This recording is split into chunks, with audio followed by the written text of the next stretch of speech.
Hey, Raindrops. Yes, come through. We got merch. Finally, Carlos King is giving y'all merch. We got Raindrops. Allegedly. Come on, allegedly mugs, allegedly t-shirts. We have it all. Make sure you go on carloskingshop.com. That's right, carloskingshop.com. Pick it up, tell a friend, phone a friend, and let's celebrate this all together. Now get into this video and make sure you like and subscribe to this channel and hit what? Yes, the notification button so you don't miss an episode. See ya. Hey, Raindrops. Yes, on today's episode of Reality with the King, baby, I am here with my fave, your fave. He is a friend. Listen, the people who come on my shows who say, Carlos, you create a safe space for us. We feel so comfortable talking to you about things. That's how I feel about DJ Richie Skye. He's my safe space. I feel like, Richie, if I ever do an interview about my business, I'm gonna call you because I feel like you will like make me feel so comfortable. I'm gonna tell you everything, Richie. But give it up, y'all, for DJ Richie Skye. Hey, y'all. Good to be back. Good to be back. I love being in a safe space. I always feel like when you're talking to somebody, it's like inviting them into your home. You know? Yes, yes. I mean, listen, not bad for two bloggers. Hey, Dr. Simone. So, I'm very... Honey, I love it. First of all, let me tell you something. I'm a fan of DJ Richie Skye. I watch all of his videos, honey. He's a very busy guy because when he drops 3 videos a day, I'm like, Richie, honey, I got to make sure that I leave set to watch it. So no, your commentary that was so hilarious and so right on point. So we're gonna call ourselves content creators. Amen. Amen.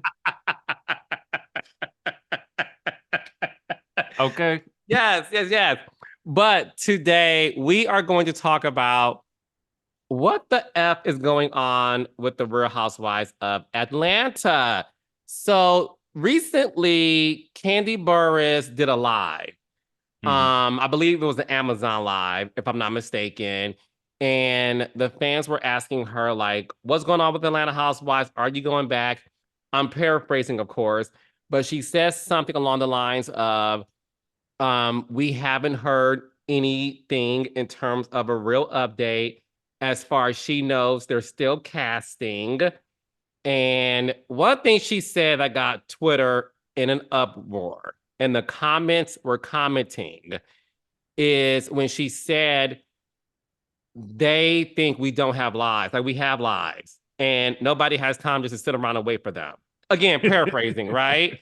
So Twitter was in a shambles about this, and next thing I know, the show is trending. She's trending, and I wanted to talk to you because I watched your video about this topic as well, and I just want to really get your insight in terms of when you saw that video of her explaining what's happening with Atlanta. We are in January. And just so the world knows, when I worked on that show, you're going to gag. We always filmed in June. We always filmed in June, and the show will always air in November. That's right. That's right. I remember that. It was always like this cycle of like Atlanta airs in November on Sundays. So we would shoot Richie around June. It is January. And in the words of Boyz II Men, we're at the end of the road, honey. And in the words of Boyz II Men featuring Brian McKnight, it's snowing, so let it snow. Now, I don't know if Atlanta's going to give us winter vibes, Salt Lake City, or are we going to get back to filming in May in Atlanta? But as of today, the Real Housewives of Atlanta does not have a full cast. They do not have a schedule. And Kandi has said that they all have lives. And it's pretty unfortunate that they don't have an update. What do you take of all of this? I think the first thing that was interesting to me was kind of hearing Kandi complain. Now, when I think about Kandi, I tend to think of Kandi as, I know this is going to sound bad, but I don't mean it to sound bad. I feel like she's more of a company woman. And what I mean by that is somebody that knows how to play ball, knows when to go to work, clocks in, and is reliable. And I think the network likes that about her, right? So it was interesting to me to hear what sounded like frustration on her part. And what it made me think about was the amount of times that she was, quote, unavailable last season, right? So people were complaining about how she, was kind of seeming like she was a little out of it, not really, participating in the cast trips or like kind of coming and leaving early. So my take on that was, oh, she's trying to be prepared to get ahead of the ball so that she can get that schedule straight so she don't have that same issue that she had last season. That was my thought as we went as I listened to that. I was like, "Oh, she got the memo and she's trying to make sure she's ready and available because I would imagine that there's a lot to plan for a season." Yeah, I don't know if she wanted that memo. I think she wanted a deal memo. I think she wanted the memo on the check, honey, Mm. that states where I'm going to be, at what time and what place. Janet Jackson. Anytime, any place I'm available. I think she's waiting on a deal memo, honey. I think that's a memo. Because Mm. look, at the end of the day, let's have a real conversation, Richie. Let's have it. The Real Housewives of Atlanta is a cute check. I'm quite sure. It's a I can imagine. and it's nothing to sneeze at. Now, Hmm. again, what did I just say to you? For the past, I've been on that show season 1 until season 9, right? It always filmed in June. When you have a consistent job, right? You know how to allocate your funds accordingly to this massive check that you're getting, because when you're getting upwards of $2 Right. million to film for 4 months, that's nothing to sneeze at. And I think what's happening with a lot of the cast is that's a lot of their income is the Real Right. Housewives of Atlanta. I'm not saying that's Candy's whole income. Before people start, Mhm. I wasn't suggesting that. What I'm saying is, I don't care if you're Oprah Winfrey, Tyler Perry, Steve Jobs, rest in peace, or Steven Spielberg. $2 million for 4 months of work is a lot of money. Okay. Absolutely. And no one is going to treat it regardless of how much money you have. That's a lot of money. So when I saw that video, I didn't think that it was, well, let me rearrange my schedule to shoot the Shy in Chicago. You know what I'm saying? I looked at it as I didn't think it was that, honey. I took it as like, yo, we're not going to be sitting waiting for you guys because we have to make money. We have to make money. And we're trying Right. to figure out where our income is coming from for this year. And I'm not mad at that. I would think the same Mm. thing too. But what do you think is happening? Because I didn't finish watching the last season of The Real Housewives of Atlanta. I chucked the deuces, the episode, Richie. I would never forget this episode. And after that episode, I did a video and my personality wasn't there. I think the video, Richie, was maybe 25 minutes. I wasn't into it. And I said, I'm not going to do this because at some point I'm redundant and I sound like a hater. And I'm not a hater, Right. but I keep saying the same things over and over again that I sound like a hater. But anyways, it was the episode in which Marlo went on a date and she was in the car um, going to meet this date. And then she called Drew and they got to an argument. And then she said, you, paraphrasing, you big, fat, sloppy, bad body. And I was like, what? The episode was horrendous. So I stopped watching. Based on what you saw, Mm. 'cause I'm assuming you finished the season, Richie. What do you think is going on over there to I did. where it's a delay as if you're at the Atlanta Hartsfield Airport waiting on your Delta flight? Worst airport ever. Richie! So I mean, you said let's have a conversation, so we're gonna touch on everything we talk about. So look, I did. a part of me wonders, if they are trying to maybe create some level of anticipation, some level of we're missing the show and the franchise. And then a part of me also wonders, like, I really have no idea, because in my mind, it doesn't really seem like the smart play to wait this long. Because after a while, I do feel like there's gonna be a lack of interest involved. You know what I'm saying? Like, I, everything. I'm gonna make a reference. One of the things that I feel like a show like Love and Marriage Huntsville, I'm just using it as an example because it was the last show I reviewed, right? Mhm. Gets so right when April is coming, and I know without a doubt, normally that new season is coming. And what has happened in social media is not too far away from what's actually going to air. That means to me, we're on target with the schedule. Okay. We're on target with it. So, with this huge gap for me, Real Housewives of Atlanta, it's been 4 months since that show has gone off the air. Now, this is how in terms of Candy planning out her year, this is how I plan out mine, right? Because I'm thinking to myself, Potomac and Married to Medicine are going to end. Mhm. Let's just call a thing a thing. The black shows always come on Sunday nights. Yes. What's going to be your Sunday night show now?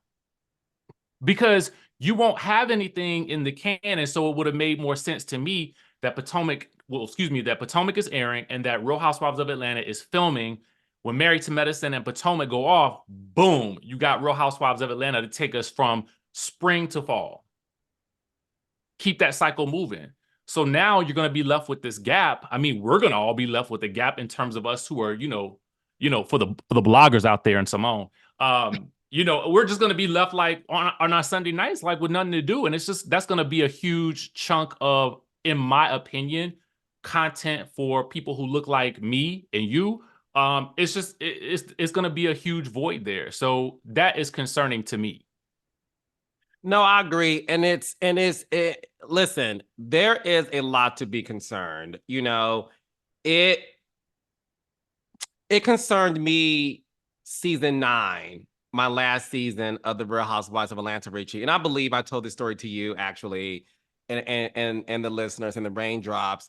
But I just remember working on season 9. And I remember feeling in my spirit. I was like, this is my last season. I remember the scene we were filming. I remember that like it was yesterday. I just remember watching a group of smart, beautiful, talented, powerful women phoning it in.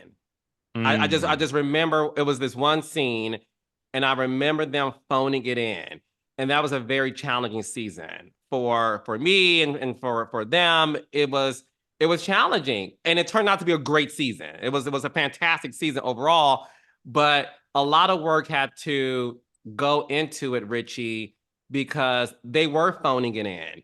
And I remember having a conversation with them saying that you guys will not always be number one. It is a privilege to be number one. And when you are number one, you can't get comfortable. And at that time, Richie, season 9, Atlanta Housewives was number one for possibly maybe 6 to 7 consecutive years. So imagine 7 years you have the number one show on the network, right? At one point in time, they literally got comfortable. I'm watching them be comfortable, and I'm watching them have conversations about the most frivolous things that they didn't care about. And when I said that to them, I said, I'm going to leave this show one day. I didn't give them the heads up I was leaving that season. I said, one day I'm going to leave the show. And you're going to miss having somebody push you to be great, because you're pushing me away due to the fact that it's a struggle to get anything out of you ladies. And when the time comes when you're not number one anymore, I want y'all to think about this day and just always remember, I tried to help you. I tried to help you. So it does sadden me to see what this show has become, only because I gave them a fair warning. Richie, I truly, really did. And if you watch my interviews with some of the housewives of Atlanta, they'll tell you like, no, Los was like, whatever.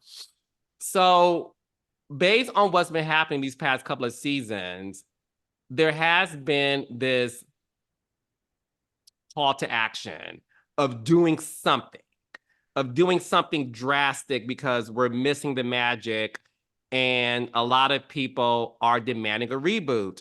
Now, you're also somebody who's watched the show since day one. Are you one of those people who are championing for this show to have a reboot? Or do you think, no, let's keep half of the cast, all of the cast from last season, and work with them? Where is your head at in this? You know, I'm so glad you asked me that, because since we spoke earlier, I said I need to really process this and I want to think about what the best response is, right? So I started like concocting a list of who I would want back and who I think they need to bring on. So I think that we need to do a sort of soft reboot, right?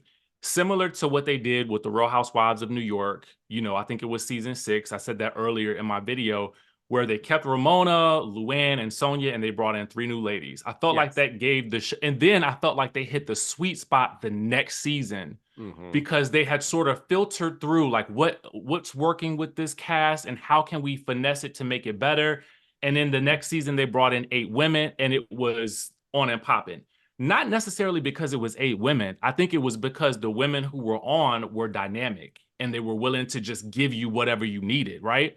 So with that being said, my list in terms of what they should do, I think is quite simple. I feel like we keep, I know this is going to sound crazy, we keep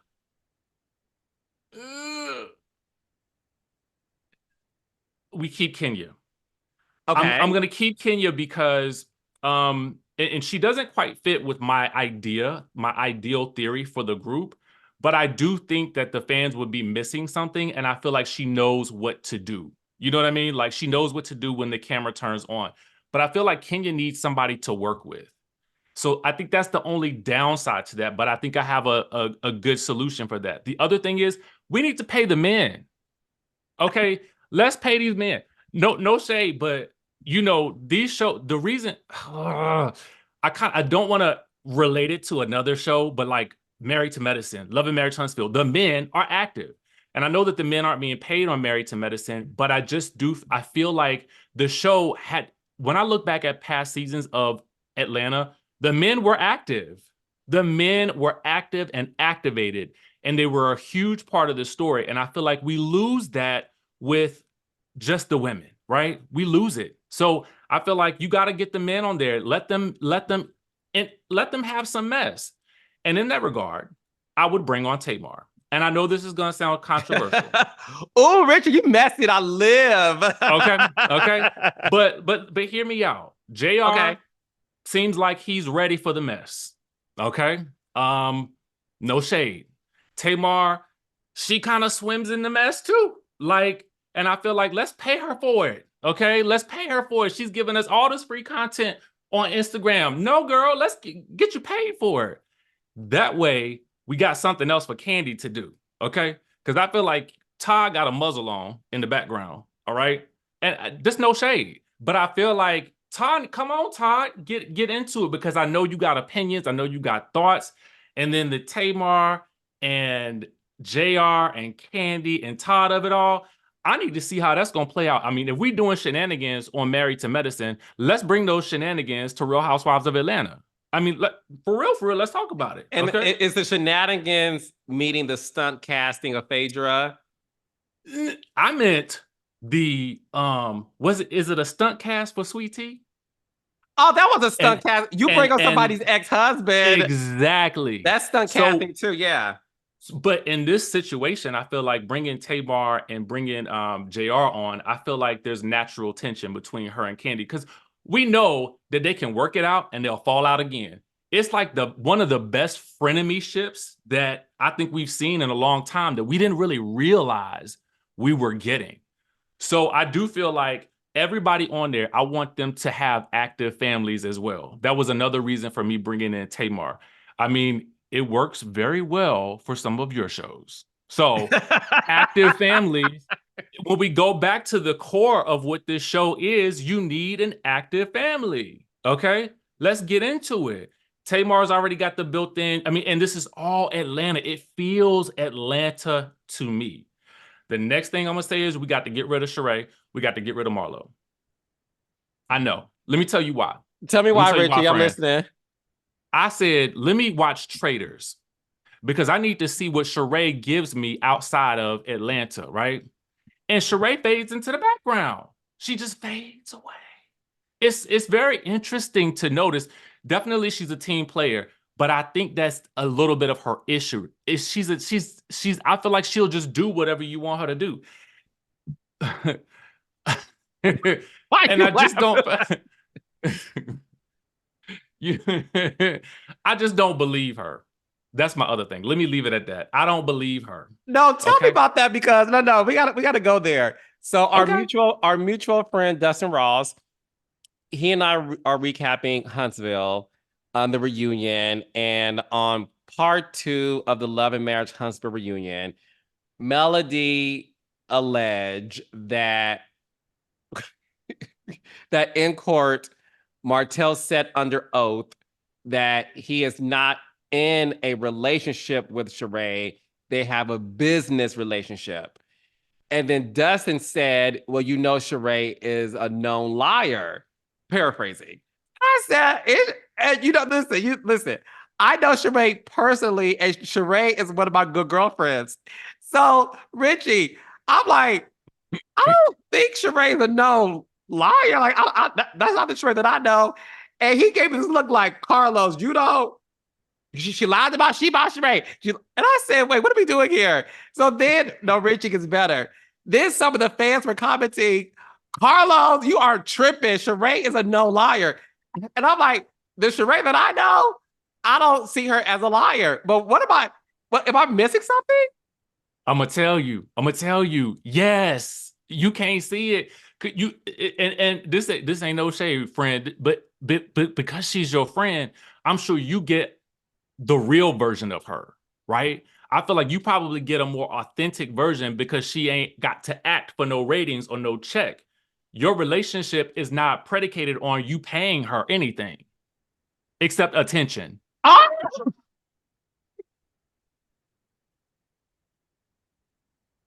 No, she's got to go. And I don't believe Marlo either. Sorry, I don't. Like, I just don't. And I just feel like what don't you Marlo, what don't you believe about Marlo? nothing. Ah! I like, don't get me wrong. I like Sheree is a legend. You know what I'm saying? Like Yes. she's legendary. I'm not gonna take that away from her because I do feel like she has helped establish Atlanta, but I just don't feel like she is part of the engine that's going to keep it going. I just don't feel like she got that thing, right? Marlo to me is the cog in the wheel. She is that's not really a good example. She's like a stick in the wheel, making the bicycle not be able to move. You know what I'm saying? Nobody can move forward because I feel like Marlo is creating drama for the sake of drama. Like there's nothing going on there. I mean, there's just lay archive. I'm happy for her and the boys. I feel like that is amazing and admirable, but no, you just created too much shenanigans for me, and I just didn't believe it. Did you believe the dates? I didn't. Didn't believe Well, honey, I just said to you, I stopped watching that it. that season after that dreadful scene. And I listen, I love Marlo. I love Marlo so much. And I said this to my raindrops. I called Marlo personally because I said, look, I did a video. I want to give you a heads up because it's gonna come across like I'm whatever. Because I know how the Atlanta Housewife fans are. No matter what I say is gonna be the headline news because of whatever. And I had a really nice hour-long conversation with Marlo, right? But again, I do think Marlo possibly, I don't know, we haven't talked about it. I do think she takes things personally Yeah, um when it shouldn't be. right. It's all just opinion based in our Yeah, case of facts. But the thing about the dates, Um, I would have to agree with you. It was one of those things that felt like you were told to go on a date and you found a date to go on, child. That's what it felt like to me. Yeah. So whether that's her fault or whether that's whoever's fault that told her to do it, I don't really know. All I know is it's like watching, like, what am I watching right now? This doesn't even, it doesn't feel like anything. Does that make sense? Like, and when I'm watching, I should feel something. So I just, she's, in the words of Jasmine Henley Brown, she can be chopped. Yeah. Yeah. Yeah. Shout out to Jasmine. Love her in the fashions. Use her for some Ultimate Girls Trip stuff or some Trader stuff.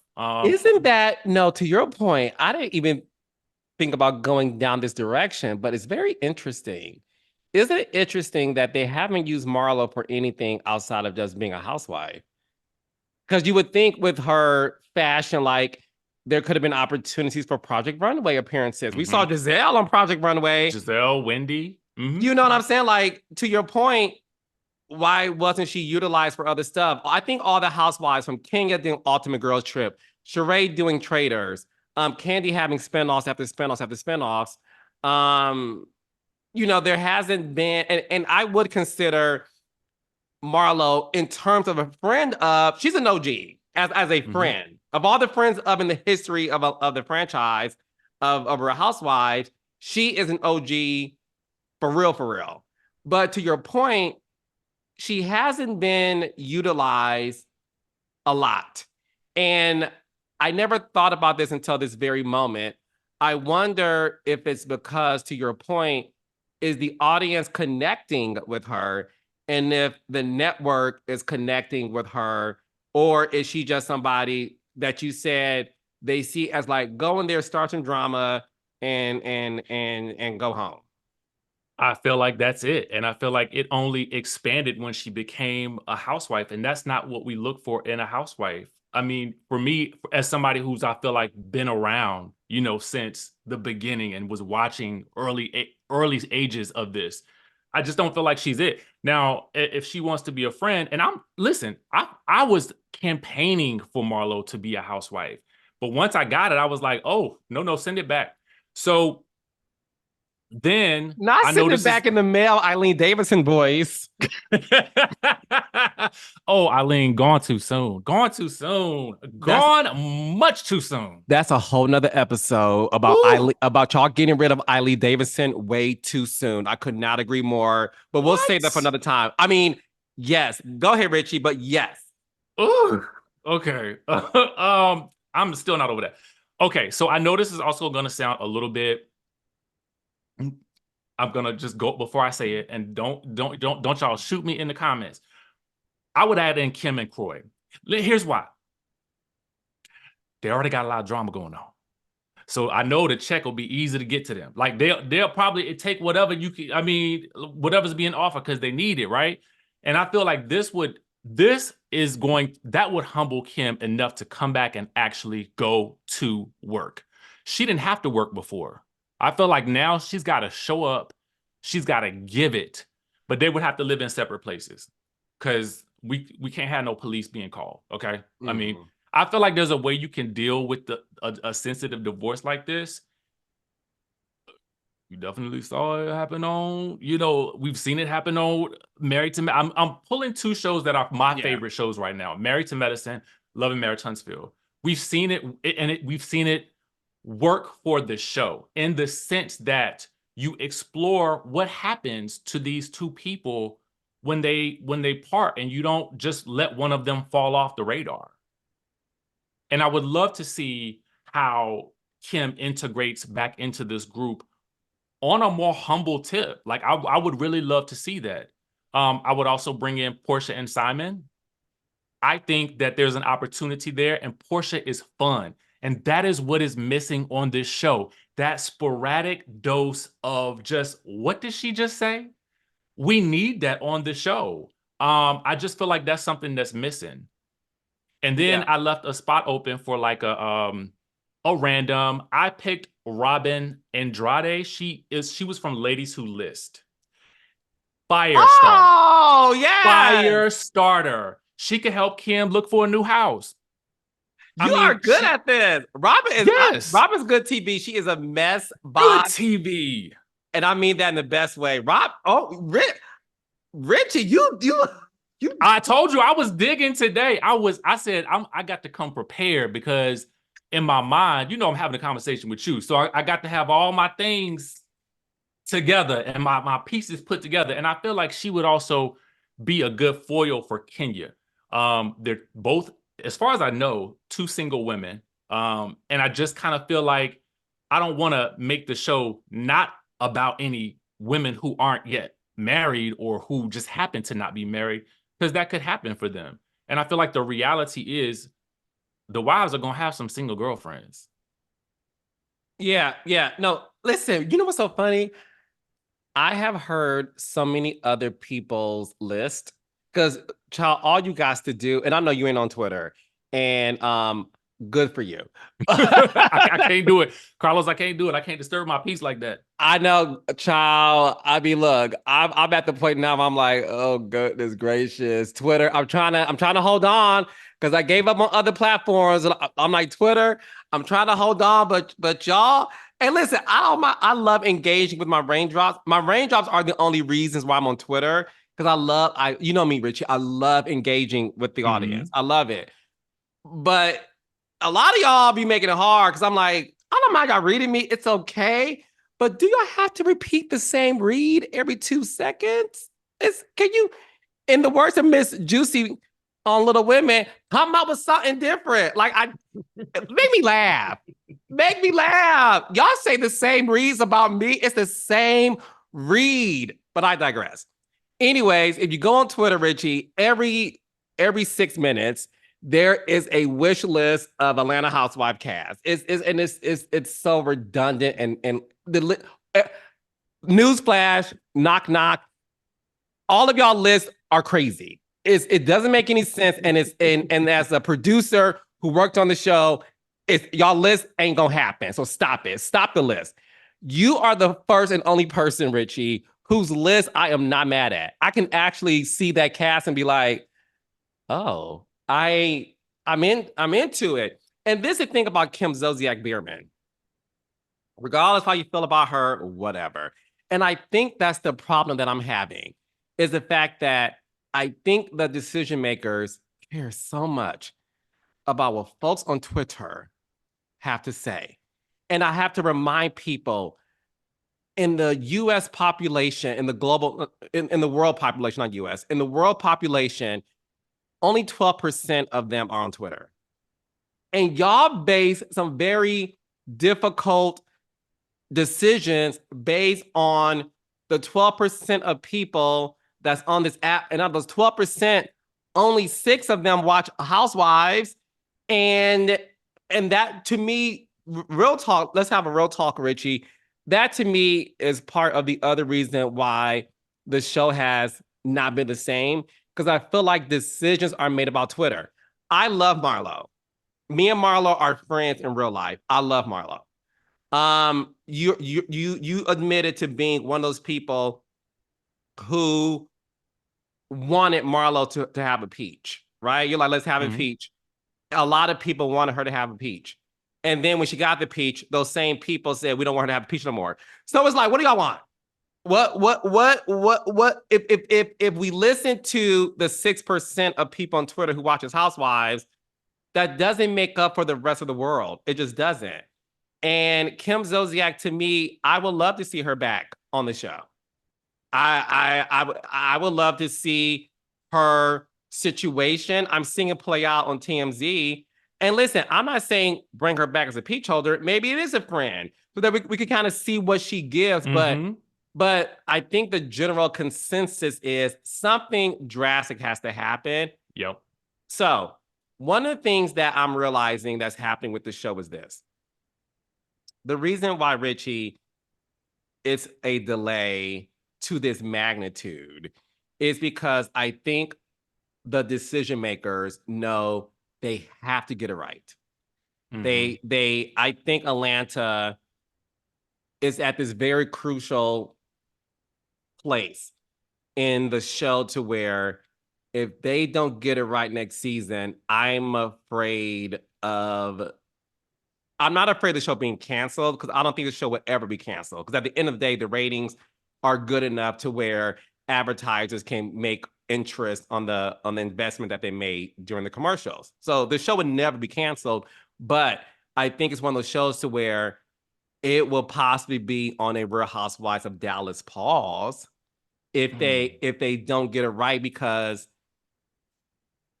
the fact that this show was #1 for almost 7 consecutive years, and I think it's maybe number 3 or 4. I don't know. #1, obviously, as you know, is Beverly Hills Housewives. Below Deck is high up there. Oh, Vanderpump Rules is another example of a show that ratings have done well. Go ahead. Mm-hmm.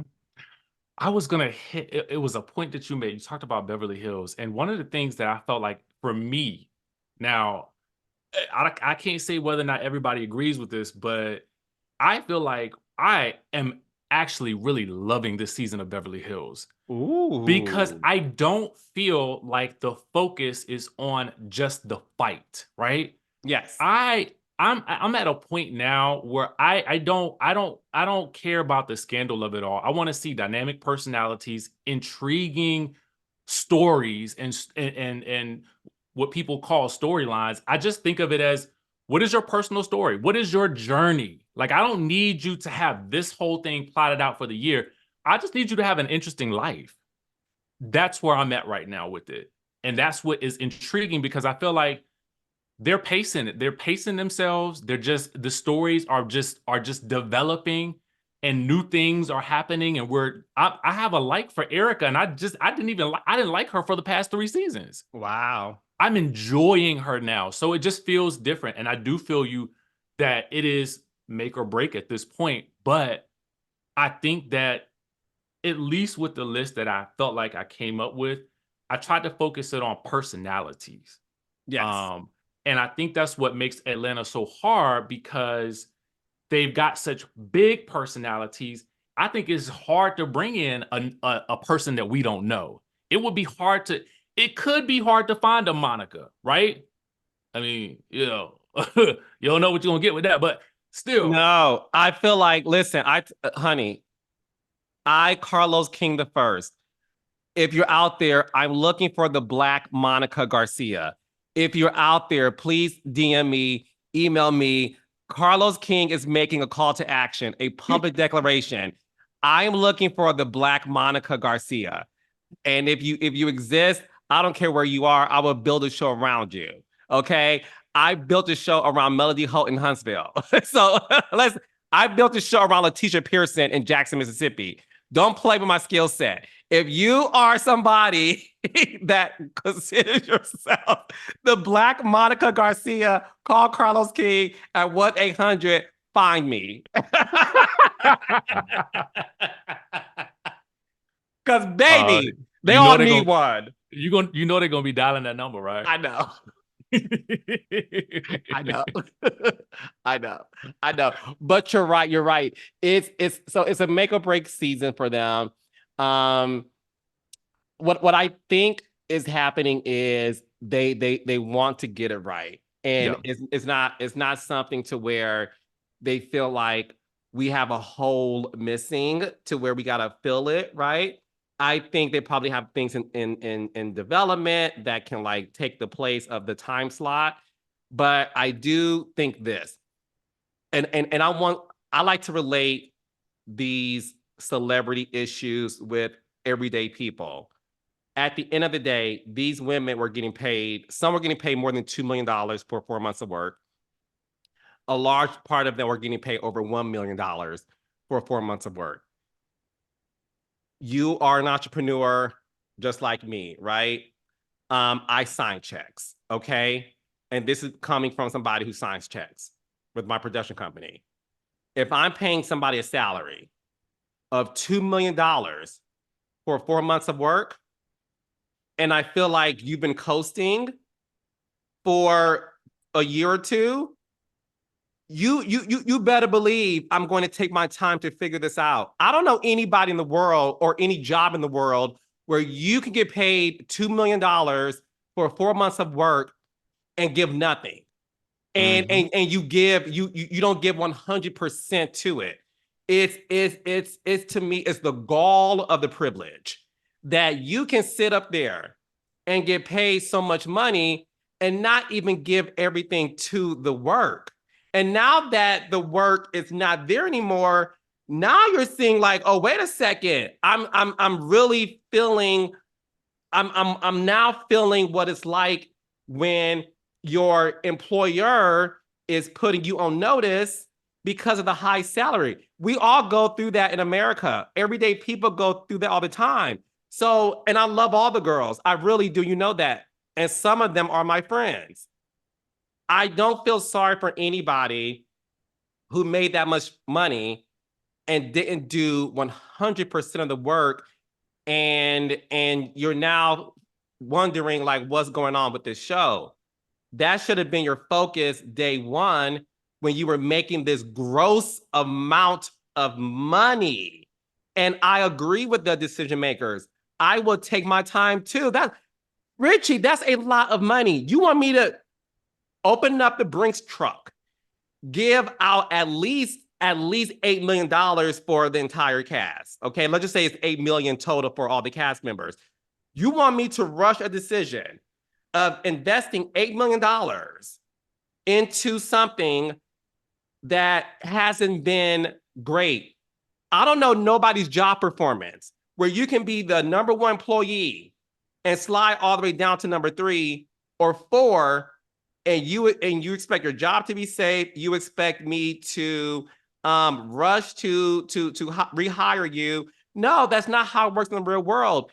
And I hope that whatever happens to these girls, I just hope that they understand that this is a job. And if you don't perform well, this is what happens to you. I can't say no more than that. I honestly can't. I still go back to the people that I listed. In my opinion, these could be some motivated people. A Tamar, I feel like, is motivated. I feel like she's at a hungry place. And I don't mean that in a bad way, right? I feel like because they already have the relationship with her at NBC Universal, right? So why not extend that? You know, Kim should be ready to work. I think Kim will go back if they ask her to. But Boom. I think there's a lot of politics and personal feelings involved in that decision. Can I ask you a question? Of course. Okay. And I asked you because I feel like you would be best suited to answer it, right? How much of, when we talk about politics, right? How much of network politics play into a decision to hire or fire someone, even at the expense of the show? Listen, I will say this. I mean, listen, I know it's a difficult question, you know, just because you have to do that already, but yeah, no. I'll answer it for you. Obviously, every network is ran and operated differently, right? Right. One thing that I've always done, I don't take my personal feelings and apply it to casting decisions on my shows. The only thing I apply with my shows in terms of casting decisions is the performance value. That's it. It's all I do performance value. And I'm aware that there may be a season you were great, and there's a season where you fell off. And typically, like anybody, you pick it back up the next season. No one of my shows have coasted for consecutive seasons. It's just no, ma'am. You would have to make difficult decisions because, look, let's talk about Love and Marriage Huntsville, for example. We are taping our upcoming season right now.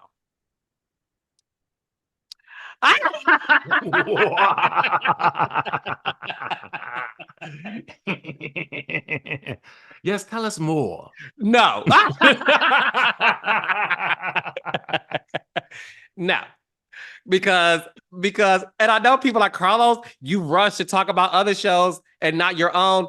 Yes, honey, because I get paid to produce a show for a network, and I'm not going to tell my raindrops some tea about my shows when the network is paying me to produce it in the current moment. So stop asking me to rush to my office to give y'all breaking news on my shows, because I can't do it, because I am getting paid to make sure my shows are sacred so y'all can watch it. Okay? And it is my Duh. job to ask him Yes. anyway. And it's Richie's job, okay, to report on it for you guys.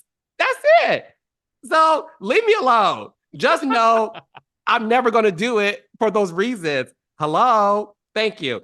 I know Anyways, that, but I gotta ask anyway. no, you can ask me anything. You know that. It's fine. I always said this though. I feel and if you do your research, you would know that what I'm about to say is true, because you will find quotes. I feel like when it comes to the housewives, I feel like a lot of it is politics based on who they're casting or firing or who they're keeping. There's a lot of people across all the franchises when I'm like, why are they still on the show? There's nothing more to offer, especially when um when the Real Housewives brand is sink or swim. You know, it's you got one. It's like the Eminem 8 Mile song. You got one shot to give it all you got, and if you don't, you're out of there. So that's the reason why, Richie, you see some desperation from these women fighting for no reason, because they're like, I need to get a second season. I need to get a second season. We talked about Eileen Davidson, like, who gets rid of Eileen Davidson? But you keep on Dorit? Like, it was like, well, wait a second. Dorit has been coasting for 7 seasons. Like, years. Like, what do we? But Eileen, who clocked in, and like you said, I don't need everybody to have an argument. I like to get real stories. So yes, unfortunately, in some scenarios, we're seeing that with Potomac. Let's call it out. You're seeing nobody will ever be able to make me understand why certain people are still on that show. And I don't care. It's like, guys, if the goalpost is what we've seen, y'all got rid of Sheree after season 4. And Sheree had a great season 4 when she went to Africa and the whole with Marlo. Yep. But y'all got rid of her. I didn't say anything. It was like, well, damn, okay. I guess that just means like, no, you got to bring it every season. You can't coast. And not saying she was coasting, but that was their threshold. So when I watch certain shows, I'm like, I watch Jersey. I'm like, why is she on? Well, she's still on the show. And I look at my own stuff, right? In terms of like, okay, like I'm going through this right now with some shows of mine.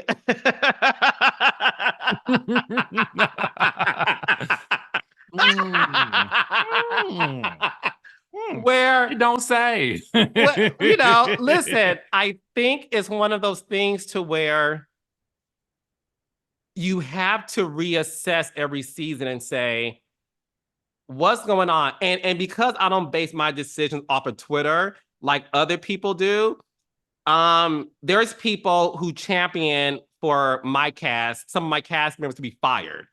Like, get rid of her. She's mean. She's a bully. Get rid of her. Get rid of him. Get rid of them. I get that all the time. And I don't pay attention to it because I know that at the end of the day, you can love somebody one season and hate them the next, and go in reverse. And I also know that when one person has a fan base, that fan base attacks the next person. And then that fan base attacks this person. So I don't feed into all of that. So what I do, Richie, as a producer, I sit back and I say, okay, what do they have going on coming into this season? And if I feel like they don't have much going on, then, some tough decisions have to be made. And that's just what it's going to have to be. But I definitely think when it comes to Atlanta, I just think there's so much politics and personal feelings. And I think that would be the detriment of that show if they don't get it right this upcoming season. No, I totally agree with you on that. And I think there's also this thing of like, I think for everything that I've said, I felt like I'm not trying to be in the bubble of people who say, "Oh, I don't like this person because I didn't like what they did Yes. to the favorite person." Yes. It is not that. It is for me, I'm asking, what are you able to contribute as we move into this next space, right? As we continue to move forward, can I figure out a way where we can still include you in this engine in a meaningful way and still and you're valued, right? Yes. But if I don't see the value in it, then I have to say, I mean, just for me this is just as a fan perspective, like, you can go. I mean, that's why I said that about Sheree. That's why I said that about Marlo. It's nothing personal against them. It is, what are you giving me, right? Do And you what are you want giving to the cast? Sonya and Drew to go as well? Oh, yes, they were not on my list at all. No. The reason for the Drew situation, the reason we got to drop Drew is because I feel like she really gives nothing. Okay. And I don't believe her either. Okay. That's the other thing. I think she's a great actress. And my stance is actors should go ahead and stay over there. If all you're gonna do is act, right? But wink. But like for instance, with the whole Ralph situation, I really feel like we didn't get all the stuff that was going on in the news. Nothing was like, she didn't tell us anything. And granted, not everything is for us. I get that. But this is something that was a huge part of your story. And this is a big gap. And then Sanya, to me, I evaluated a couple of other things as well. What can you bring us big events? And Sanya can do that, right? Do you have the family? Sanya has that. But is Sanya right for this group? No. In my opinion, she is just not. The personality is not where I feel like I would want it. And she seems like a very sweet woman. Yeah, she is. She does.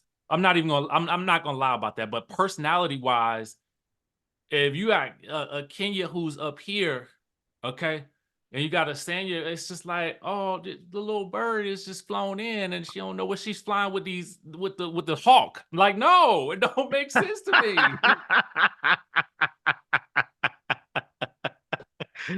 No, it just don't. You are so funny to me. No, listen, I will say this. Atlanta is a very difficult city to cast. So I think that'll be their challenge too, but I'm looking forward to see what's going on. And I'll leave you with this, Richie. So I have a new show coming out called Bold and Bougie. It's based in Atlanta. It comes out in February. The date will be announced in a couple of days, so stay tuned for that. But it's based in Atlanta, and we have Malaysia Pargo from Basketball Wives, Tamika Foster Raymond, the wife of Usher, the ex-wife of Usher, excuse me. We got Crystal Renee, the ex-wife of Neo. We got Princess Baton Lofters, who was one of the producers, developers of the Real Housewives of Atlanta. And then we have Goshe Hawkins, who is known on Atlanta Housewives as the woman with the blue hair who told Demetria. Also dated Roger Bob. I also dated Roger Bob. So we have them. And what I will say is this, because that show is based in Atlanta, so I'm going someplace with this, not just doing a shameless plug. But watch February Thursdays at 9 o'clock on WeTV, Bold and Bougie. Anyways, the beauty of this show, and Richie, this show is funny. You're going to love it because it's mature and it's funny, and they're not throwing drinks on each other, and they're not like throwing shade for the sake of getting a moment. It's real life stuff, and it's real personal story, and it's funny. And the reason why I'm bringing this show up is because it's an Atlanta-based show with women who live in Atlanta. And I don't see any of those women on Atlanta Housewives. I just don't. I'm going to tell you why.